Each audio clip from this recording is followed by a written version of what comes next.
Welcome to another fresh episode of Geekoutdoors.com. And today I want to talk about a few things.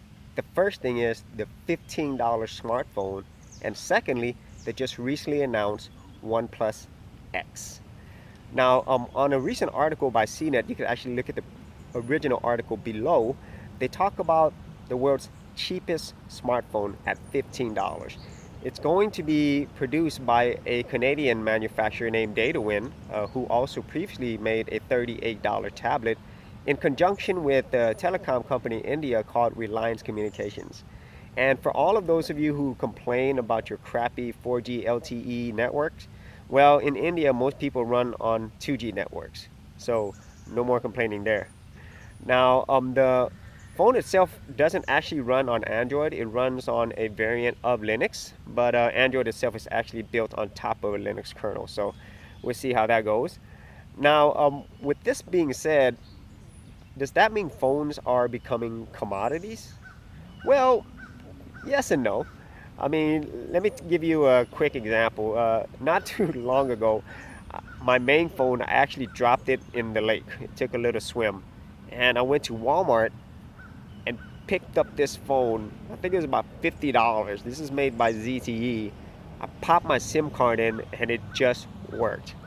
Got full Android on here. I could pretty much do everything, of course, at slower speeds and a smaller screen, but that type of stuff is incredible to me, especially considering a few years ago this wouldn't have been possible.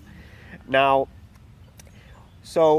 with these phones getting more affordable and packing a lot for the money, why are people still buying millions and millions of iPhones and Samsung Galaxies, which usually cost more than $600?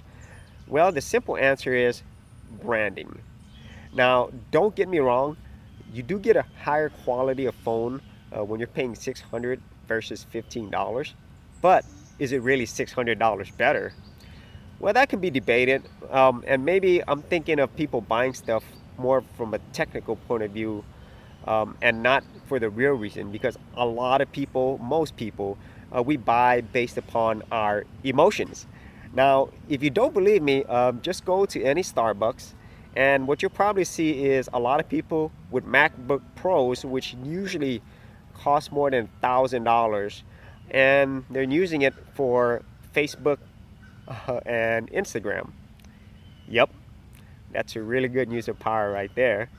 So, which leads me to the actual conclusion that most of these $15 smartphones and tablets, all of these low-end, very affordable devices aren't really made for the U.S. market.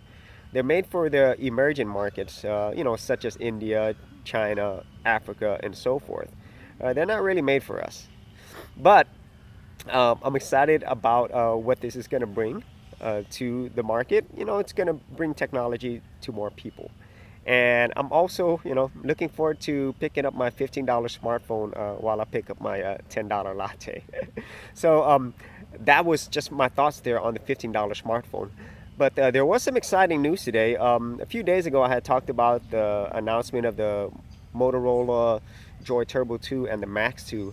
But today, we had the announcement of the new OnePlus X phone. This is more of their mid-range phone. And let's go over some quick specs real quick. It has a 5-inch 1080p AMOLED panel. It's running a Snapdragon 801 processor, quad-core. It's got 3 gigs of RAM. It has a 13 megapixel front camera, 8 megapixel back camera.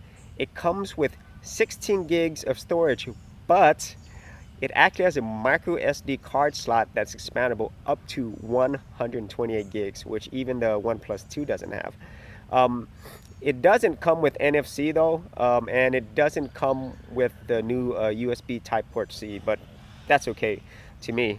And the biggest thing though is it actually comes in at $250. Wow. Now, aesthetically, I looked at it and man, it's one sexy looking device. It's actually built on the Onyx glass panel, so it's kind of like the older iPhones with the glass panel in the front and the back. Now, there is a more limited edition ceramic model. It costs about $400, but that's going to be in limited supplies. Now, what does this all tell me? Well, you know what? OnePlus, they're doing budget phones right. Unlike just my previous article, I was talking about HTC and the A9. This is how budget phones should be. It's going to bring really high quality to the masses. And this is actually something that you can use as your daily phone, your main phone, without feeling like you compromised anything. So those are my thoughts, my reactions on the announcement of the OnePlus 2. And if you had your thoughts on the cheap phones, please leave them below or any comments. And if you like these videos, be sure to subscribe. And if you want to see the whole written episode, go check out Geekoutdoors.com. And we'll see you outdoors on the very next episode.